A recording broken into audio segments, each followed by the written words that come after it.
John, ultimately disappointment today. It was always a tall order though, wasn't it? Unfortunately, yeah, it was a tall order. The damage was done in the game on Tuesday night, but obviously you've got 90 minutes to try and get that back, and it is possible. Airdrie set up with a low block, no enough spacing behind them, and like two really difficult rows, to get through, almost a 4-5-1, and believe it or not, that's difficult to break down, and yet we still had opportunities to do that. Hendo's had a couple of really good headers, or good attempts from headers that probably could have scored with. Brad's had a great opportunity. Callum Morrison's had a strike that the goalie has managed to save, and these are all in the first half, and potentially could have got us in front, and I think we had to score first. I think we all knew that. I can't fault the players' effort. I thought they put everything into it, but unfortunately we've come up short.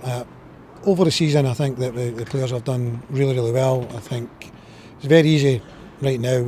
It's raw, and people are not happy.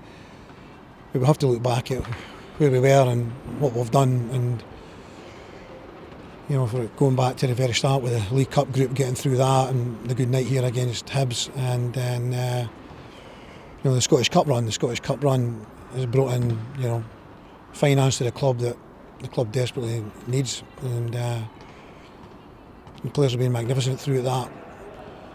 I don't think we deserve to get these two massive kicks in the teeth between the semi-final and this. I think we've put so much into the season. I personally feel we deserve to get something out of it, but unfortunately we've came up short, and we're all gutted and a little bit bit of a disappointment, and I know the fans are, and we understand that. We've offered so much, and then unfortunately not quite delivered the goods. We make one mistake in the game and Airdrie score. So unfortunately that's been a little bit of an Achilles heel, that we can be in topping games and then somehow lose a goal with virtually not a lot. I think next season we'll need to do better. Our goals against columns too high. We've seen that Dunfermline have won the league and they're one of the top goal scorers, but they've certainly had the best defensive record, and I think that's... The stadium is out of event mode. It's something that we obviously need to do better at. Our goals against is too high. So it's a sore one. Everyone's gutted. That's where we're at. I appreciate it's a raw one just now, especially right after the game, but how does it feel to know that over the course of the season that you actually outperformed Airdrie? You finished higher, but it's them who progressed to the final?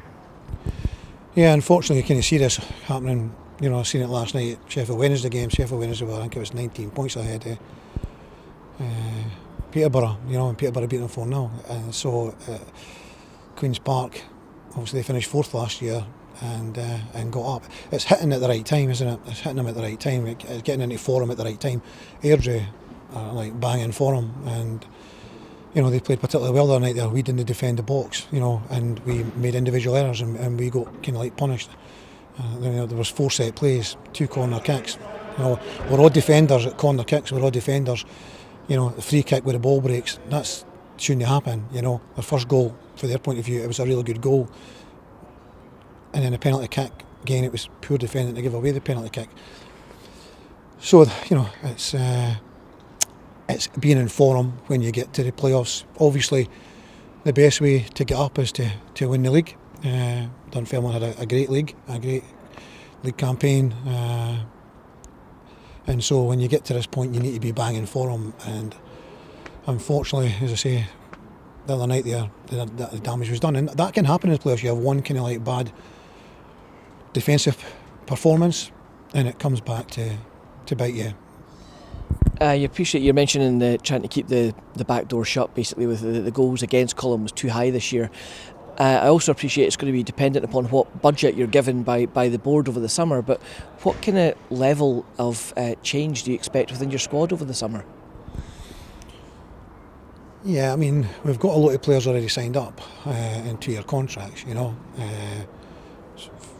We need to sort out our goalkeeping situation. We need to sort out right back. We probably, we've obviously made an announcement yesterday, which we can talk about in more detail once we get to pre-season training, and we'll have to talk to players that are out of contract. We need to talk to others who have maybe been on loan, who are going to come out of contract at their football club. So there's always change. There's always change, and there will be change.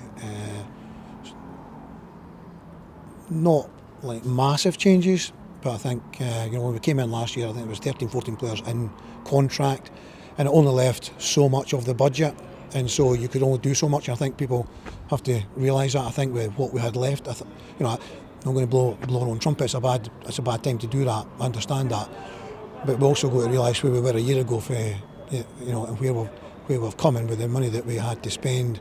I think, even though we've come up short, I think we more or less spent it wisely. January was a matter of more players going out to bring players in.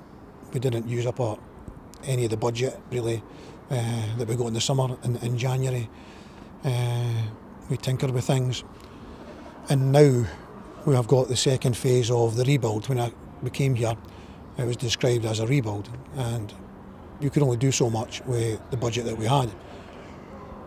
And so now it's the second phase, and that starts to accelerate now that we've got more.